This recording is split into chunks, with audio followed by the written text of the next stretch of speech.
اللہ تبارک و تعالیٰ جو محبت فرماتا ہے اس محبت کا تقاضا ہے۔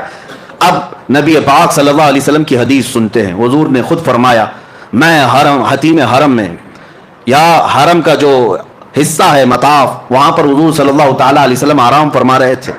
جبرائیل امین رات کے وقت آئے، 3 مرتبہ حضور پاک صلی اللہ علیہ وسلم کے پاس وہ آئے، اور تیسری مرتبہ حضور صلی اللہ تعالیٰ علیہ وسلم جب بیدار ہوئے تو عرض کیا کہ آقا رب ذوالجلال آپ کو اپنے جلوہ خاص میں دعوت دے رہا ہے، آپ چلیں سفر پر۔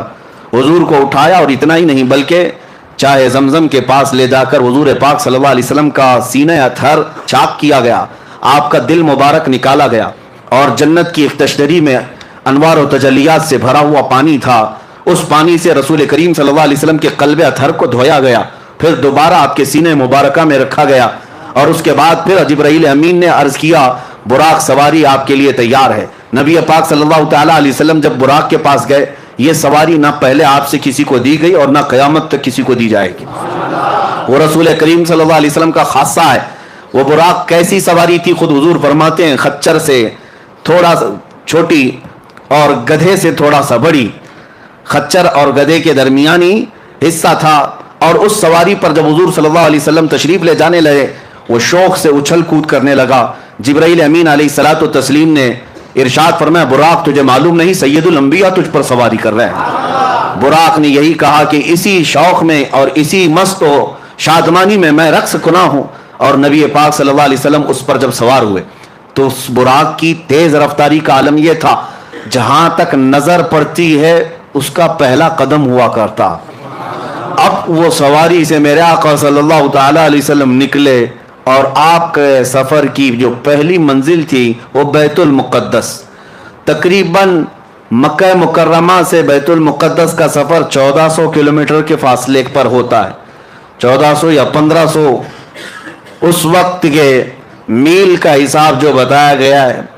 عزیزان گرامی، جب رسول کریم صلی اللہ تعالیٰ علیہ وسلم وہاں پر تشریف لے گئے، میں ایک ایک چیز پر آپ توجہ دیں۔ جبرائیل امین دروازے کے باہر کھڑے ہو گئے اور حضور صلی اللہ علیہ وسلم اپنی سواری سے اترے۔ حضور فرماتے ہیں بیت المقدس کا دروازہ کھلا ہوا تھا، باب محمد اس کو کہا گیا، باب محمد کھلا ہوا تھا۔ رات کے وقت، کتنی رات گزری یہ پتہ نہیں، لیکن رات کے وقت مسجد کا دروازہ کھلا ہوا تھا، باہر پتھر لگے ہوئے تھے۔ جبرائیل امین نے ایک پتھر میں اپنی انگلی سے سوراخ کیا اور براق سواری کے رسی کو وہاں پر باندھ دیا، جیسے گھوڑے کو باندھا جاتا ہے وہاں آپ نے ایک سوراخ کیا، اور اس سوراخ میں براق کے گلے سے جو رسی تھی اس رسی کو لگا دیا۔ اب رسول کریم صلی اللہ تعالیٰ علیہ وسلم بیت المقدس میں اندر تشریف لائے تو دیکھا آدم علیہ السلام سے لے کر عیسیٰ علیہ السلام تک جتنے نبی تھے سب سب بستہ وہاں پر کھڑے تھے، سب کے سب وہاں پر کھڑے ہوئے تھے۔ اعلیٰ حضرت امام اہل سنت فاضل بریلوی فرماتے ہیں نماز اقسام میں تھا یہی سر، عیا ہو معنی اول و آخر، کہ صف بستہ پیچھے ہیں حاضر جو سلطنت آگے کر گئے تھے۔ سارے بادشاہ اپنے زمانے کے وہ انبیاء کرام علیہ السلام تھے، لیکن آج وہ مقتدی بن کر کھڑے ہوئے تھے۔ سب سے آگے میرے آقا صلی اللہ تعالیٰ علیہ وسلم مصلی امامت پر گئے، اور ان تمام نبیوں کی میرے آقا نے امامت فرمائی۔ وہ کون سی نماز تھی؟ معراج کی شب حضور صلی اللہ علیہ وسلم نے جو انبیاء کو پڑھائی، یہ نماز امتیوں کی نمازوں کی طرح نہیں ہے، وہ نبیوں کے لیے خاص نماز تھی۔ اس جماعت کا امام بھی خاص تھا اور مقتدی بھی خاص تھے۔ اس نماز کے بعد ایسا ہی نہیں ہے کہ نماز ہو گئی، بلکہ اولو العزم جتنے انبیاء کرام مرسلین اعظام تھے ان سب نے حضور صلی اللہ تعالیٰ علیہ وسلم کی تعریف میں قصیدے سنائے۔ حضرت ابراہیم علیہ السلام نے میرے آقا صلی اللہ علیہ وسلم کی تعریف سنائی، حضرت موسیٰ علیہ السلام نے تعریف سنائی، حضرت اسماعیل علیہ السلام نے تعریف سنائی۔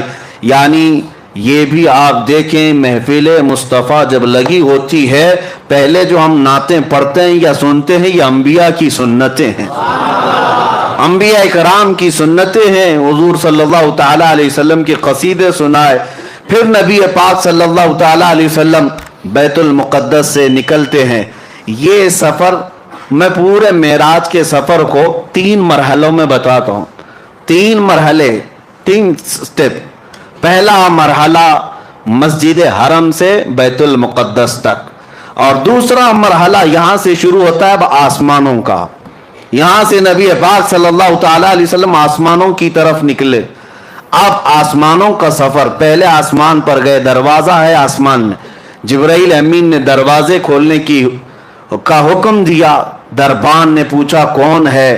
کہا محمد عربی صلی اللہ تعالی علیہ وسلم آئے ہوئے ہیں. دروازہ کھول دیا گیا. پہلے آسمان پر جب گئے وہاں حضرت آدم علیہ السلام سے میرے آقا کی ملاقات ہوئی. وہاں پر ملاقات کے بعد دوسرے آسمان پر حضور صلی اللہ علیہ وسلم تشریف لے گئے. یہ ایسا نہ سمجھے کہ ایک گیٹ سے دوسرے گیٹ جا رہے ہیں.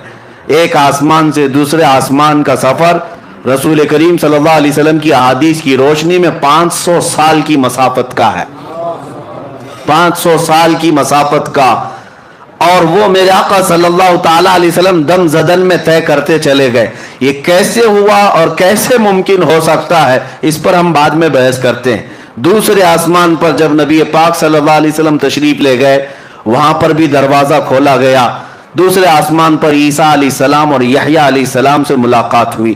تیسرے آسمان پر گئے رسول کریم صلی اللہ تعالی علیہ وسلم، وہاں حضرت یوسف علیہ السلام سے ملاقات ہوئی. چوتھے آسمان پر گئے نبی پاک صلی اللہ تعالی علیہ وسلم کی، وہاں پر ملاقات حضرت ادریس علیہ السلام سے ہوئی، حضرت ہارون علیہ السلام سے. پانچویں آسمان پر حضرت ادریس علیہ السلام سے ملاقات ہوئی. چھٹے آسمان پر اولو العزم پیغمبروں میں سے سیدنا کلیم اللہ موسیٰ علیہ السلام سے ملاقات ہوئی. ان کے بعد پھر 7ویں آسمان پر پہنچے. ہر آسمان کی شکل الگ، ہر آسمان کی حیت الگ، ہر آسمان کے دروازے الگ، ہر آسمان میں فرشتے بھی الگ.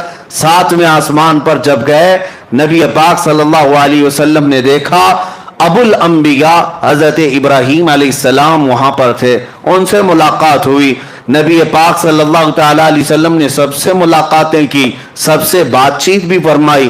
اور اس کے بعد سدرۃ المنتہا پہنچے. سدرۃ المنتہا کیا ہے؟ ایک بیری کا درخت، ایک ایسا درخت جس کی لمبائی چوڑائی کو تم تصور میں بھی نہیں لا سکتے، تصور میں بھی نہیں لا سکتے. یہ پوری دنیا اس کے ایک پتے کے برابر بھی نہیں. پوری دنیا اس درخت کے پتے کے برابر نہیں. سدرۃ المنتہا وہ ایک جھاڑی ہے جس کے ارد گرد اللہ کے تمام فرشتے ہیں. سدرۃ المنتہا یہ جبرائیل امین علیہ الصلوۃ والتسلیم کا آخری مقام ہے.